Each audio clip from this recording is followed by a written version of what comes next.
안녕하세요. 한국여성문예원 피어라 문학의 꽃 낭독반 이영애, 조은경입니다. 오늘은 이봉구 지음 명동백작을 낭독해 드리려고 하는데요. 서울 중구 한복판에 자리 잡은 명동은 우리 근대문학의 모태로서 오래전부터 꿈과 낭만이 있는 문화의 중심지였으며 많은 문인들과 예술인들이 이곳에서 문학과 예술을 논하고 명작들을 탄생시켰던 곳이기도 하지요. 그러한 문인들 가운데 대표적 인물이 바로 명동백작이라 불린 작가 이봉구입니다. 그럼 제일 먼저 유치원의 향수를 읽어드리도록 하겠습니다. 유치원의 향수. 1939년 어느 밤 만주로 가는 길이라고 서울에 들른 청마 유치원이 다방 에리자의 오정환의 안내를 받아 나타났다. 마치 무슨 이민이 나가는 삼남지방의 수재민처럼 아무렇게나 차리고 나선 여장이었다. 에리자에선 갑자기 만주 이야기가 꽃피었다. 나도 갈까? 광막한 벌판에서 한번 살다 올까? 하나 둘 만주러 가다간 다 가고 마는 게 아닐까? 제기랄. 쫓겨가는 것 같기도 하고 신계지를 찾아 탈출하는 것 같기도 하고. 반가운 악수에 이어 다음엔 침통한 말들이 오갔다. 오늘 밤엔 내가 한 자리 베풀지. 유영을 위해. 에리자의 주인 김관이 춘반원으로 다음은 A왕 바까지 진출하였다. A왕의 여급 하나는 이화 전문 문과를 중퇴했다는 인텔리로 마거리에선 특이한 존재였고 우리들과는 말과 호흡이 통하는 가까운 사이였다. 음악다방을 하다가 시인이 돼버릴 것 같은데. 김관은 술병을 들면서 코웃음을 치는가 하면 사랑을 위하연 입맛도 잃는다. 외로운 사슴처럼 벙어리 되어 산길에 설지라도 오 나의 행복은 나의 성모 말이야. 옆에 친구가 난데없이 정지용의 시 한 구절을 외우자 성모 말이야? 자네 언제부터 가톨릭인가? 가톨릭 이야기가 나왔고 사랑을 위하연 입맛도 잃는다던데. 시인이 된다면 영광이지. 그런 의미에서 에리자는 오늘 밤 한턱 단단히 내야 해. 에리자 주인 김관에게 술잔을 돌리는 사람도 있었다. 여급도 이런 분위기라면 못하는 술이지만 마실 수 있다고 하더니 맥주를 서너 컵을 마시고 취해 올랐다. 선생님, 몸 조심하세요. 얼마나 고생이 되실까? 여급은 유치원에게 잔을 올렸다. 고맙습니다. 고생이야 어딘들 없습니까? 한번 가서 살아보는 거죠. 두터운 안경에 미소를 띄우며 유치원이 잔을 받아들자 선생님, 저는 선생님의 애독자예요. 여급은 취한 얼굴이 더 붉어졌다. 아 그래요? 나 같은 사람이 싫어. 유치원은 허허 웃어가며 술을 마셨다. 어떤 시를 좋아하는데? 상환이 묻자 깃발이라는 시. 그는 유치원의 깃발을 좋아한다는 것이다. 나도 좋아하지. 유영에 가는 길을 위해 한번 들어볼까? 장환이 김관과 함께 술잔을 부딪히며 환성을 올리자 여급은 맥주 한 컵을 더 마셔버린 후 떨리는 목소리로 시를 외우기 시작했다. 이것은 소리 없는 아우성, 저 푸른 해원을 향하여 흔드는 영원한 노스탈저의 손수건. 순정은 물결같이 바람에 나부끼고 오로지 맑고 고든 이념의 표 깃대 끝에 애수는 백로처럼 날개를 펴다. 여기서 다시 여급은 목소리를 가다듬은 후 아, 누구던가 이렇게 슬프고도 애달픈 마음을 맨 처음 공중에 달 줄을 안 그는. 유치원은 단숨에 술잔을 비운 후 여급에게 돌렸다. 허허, 좋은 여인을 알고 떠나는데 참. 이날 밤 유치원은 시종 웃는 얼굴이었다. 우정의 흐뭇한 미소요, 너털 웃음이었다. 저도 영원한 노스탈자의 손수건 같은 여자예요. 아, 그대는 자정이 넘어 유치원은 숙소로 돌아갔고 이튿날 만주를 향해 서울을 떠났다. 유치원이 만주로 간 지 한참 후에 신문지상엔 만주에서 보낸 그의 시 향수가 발표되었고 이날 에리자 친구들은 A왕에서 다른 곳으로 옮긴 그날 밤에 그 여급을 찾아가 유치원의 시를 보여주며 또 술을 마셨다. 나는 영락한 고독의 까마귀. 창왕이 설안의 거리를 가도 심사는 먼 고향의 푸른 하늘, 새빨간 동백의 지치었어라. 고향 사람들 나의 꿈을 비웃고 내 글을 증오하여 페리같이 버렸나니 어찌 내 마음 독사같이 못하여 그 불신한 미소와 인사를 꽃같이 그리는고. 오, 나의 고향은 먼 남쪽 바닷가, 반짝이는 물결 아득히 수평에 조울고 장파에 씻긴 도약돌 같은 색시에 남는 갈매기 울음에 수심져 있나니 희망은 떨어진 포켓으로 흘러가고 내 흑노같이 병들어 이 양의 추운 가로수 밑에 죽지 않으려 하니 오, 저녁 산새처럼 찾아갈 고향길은 어디매뇨. 이런지 얼마 후 이육사도 뒤를 이어 명동거리를 벗어나 만주로 가버리고 말았다. 서정주의 아득한 길. 서울을 탈출한 서정주는 고향에서 배견할 수가 없으면 대섭반을 하는 처갓집에서 좀 견뎌보겠다고 했다.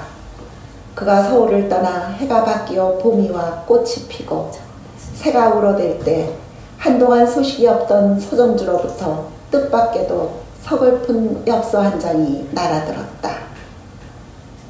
요새 연휴 내가 보고 싶어졌다. 나는 요새 군청이란 데를 다닌다. 임시 고원이다. 오하요 고자이마스. 아침이면 이런 인사를 10자리 이상은 해야 한다. 하루에 이런. 꽃이 피었다. 나는 또 자꾸 회체하기 시작한다. 절망이 무슨 그런 것이 이제 세상 따로 있겠느냐마는 너무 아득한 길인 것만 같아서 어디 노변에 자꾸 주저앉고만 싶다. 이 엽서가 온 지 얼마 후에 또 편지가 왔다. 나는 지금 글자 그대로 유야무야한 상태에 있다. 환경도 일이라.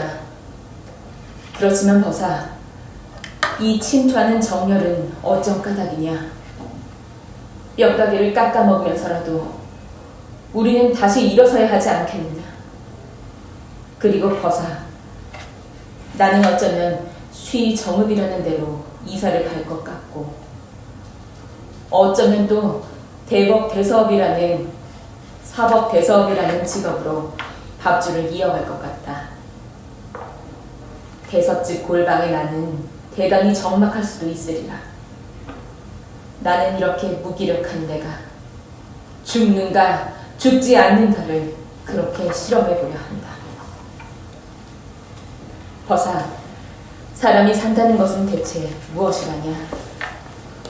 남극엔 벌써 봄이 다 되었다. 어찌 나는 자꾸 울 것만 같구나. 자꾸 울 것만 같다는 서정주의 편지는 명동 친구들의 가슴을 흔들었다. 일본의 다다이스트 시인.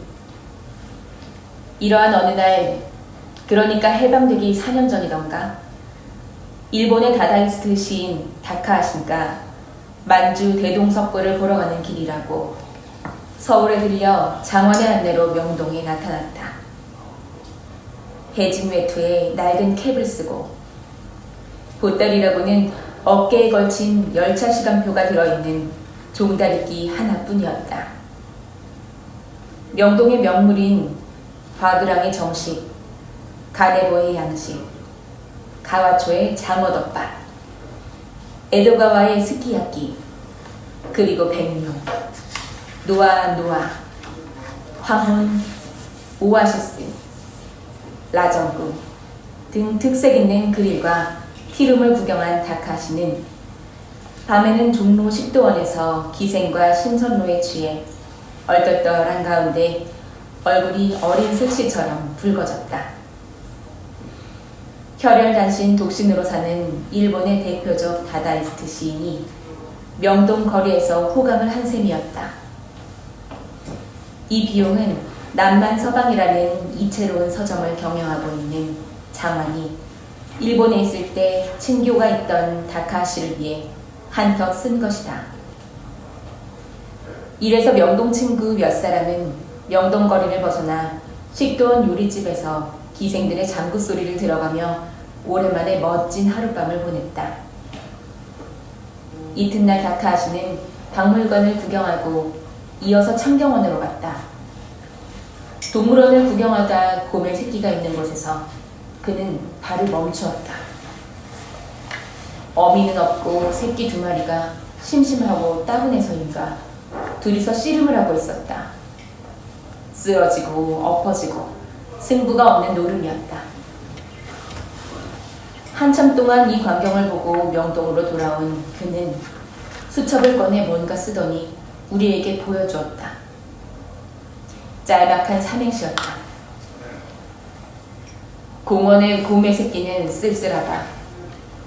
둘이서 씨름을 하는도다. 그리고 쓰러져 버리는구나. 아주 평범하고 약간 싱겁기도 한 시였으나 조용히 외워보면 허무와도 통하는 적막감이 있어 읊어볼수록 맛이 감도는 그의 즉흥시였다. 누가 이기고 지는가에 날 바 없이 그저 진종일 외롭고 따분한 데서 씨름만 계속하는 곰의 새끼, 생각할수록 쓸쓸하고 서글픈 영상이 아닐까? 다카시는 소매가 떨어져 나가 없는 와이셔츠를 입고 하늘이 보이는 챙 뚫린 구두짝을 끌고 다녔다. 대동석굴을 보고 나면 좋은 시가 떠오를지도 모른다 라며 미소를 띈 후 사요나라 사요나라를 연말하면서 만주행 열차에 몸을 실었다. 밤차에 짐짝처럼 실려간 이시우. 다방도 바도 폐쇄당하고 또 이곳의 애인들도 행방불명이 되고 막걸리조차 배급제로 바뀌었다. 이젠 완전히 마지막 고비로 들어서자 명동거리도 황량해졌다. 아는 얼굴도 하나 둘 날이 갈수록 사라져갔다. 학병, 징용, 보국단, 강제 공출, 예비 검속으로 팔도강사는 경각에 달려 있었다. 명동은 점점 무인지경이 되어가고 있었다. 모일 수도 없고 만날 수도 없고 마실 수도 없고 취할 수도 없고 음악도 들을 수 없고 산송장이 되어가고 있었다. 사느냐 죽느냐 견디느냐 못 견디느냐 이런 말이 어둠 속에 오고 갔다. 징용 선풍이 불어왔다. 해방되기 전 3년 동안의 모진 폭풍이었다. 삼사문학의 기수 이시우가 징용에 끌려가게 되었다. 그의 친구 신백수는 징용을 피하려고 시골로 내려가 군청 고원이 되어 국민복의 자전거 방울을 울리며 촌길을 달리고 있었다. 명동에서 술과 커피로 아침부터 자정이 넘도록 시간을 보내며 담배를 연거푸 피우던 이시우 앞에 징용장이 발부된 것이다. 일정한 직장 없이 무직인 사람이 제일 먼저 징용에 끌려나가는 것 같았다. 직장은 명동 다방과 술집이요. 직업은 시인이니 무직과 다름없는 이시우가 걸려든 것이다. 그는 심각해졌다. 화가 난다고 술인지 물인지 분간할 수 없는 배급수를 그대도 그래도 받아 마시고 마음을 달래는가 하면 살인주와 다름없는 야매술을 마시고 비틀거렸다. 일본 헌병대의 이름만 걸어두면 징용을 면할 수 있다고 누가 말했다. 그러면 헌병대 끈앞풀이 된단 말이냐? 이시우는 울상이 되었다. 그것도 길이 있어야 하고 빽이 있어야 해. 하늘의 별 따기인데 아무나 이름을 걸어둘 수도 없어. 징용을 안 가는 대가로 그보다도 더한 치욕적인 헌병대 끈앞풀이 되어야 한다는 것이다. 차라리 그대로 징용 가는 게 낫겠다. 시우는 고개를 설레설레 흔들었다. 징용에서 빠질 수 있는 길이 있다면 빠져야지. 어디로 끌려가 무슨 개죽음을 당하지 않냐? 모조리 일본으로 끌려가는 판인데. 누가 말해도 나의 친구가 적어도 200명가량은 될 것이다. 징용 안 가는 대신 내 무슨 단짝으로 친구들을 대할 수 있는가? 차라리 징용 가서 죽는 한이 있더라도 징용을 피하기 위해 헌병대의 이름을 걸어놓고 앞잡이가 될 수는 없다. 징용을 피하는 대가로 그런 무서운 일을 저지를 수는 없다. 가서 죽어도 나는 가겠다. 라며 그 어느 날 종로 내거리에 풀썩 주저앉아 소리 없이 울음을 내놓았다.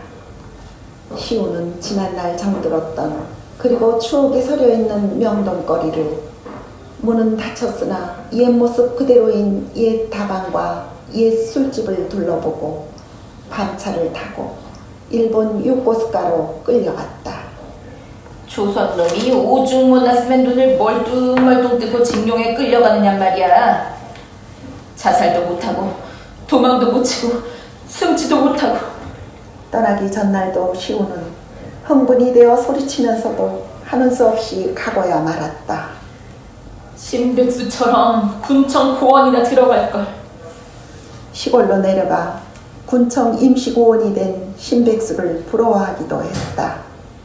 나는 못난 놈이다. 그러니까 이렇게 징용에 끌려가는 게 아니냐?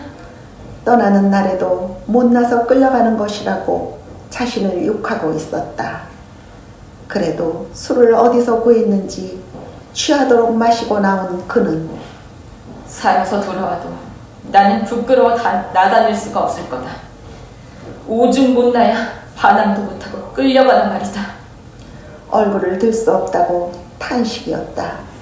이래서 명동거리의 단골이여 새로운 문학의 기수인 이시우는 밤차에 실려 짐짝처럼 일본 땅으로 떠나고야 말았다.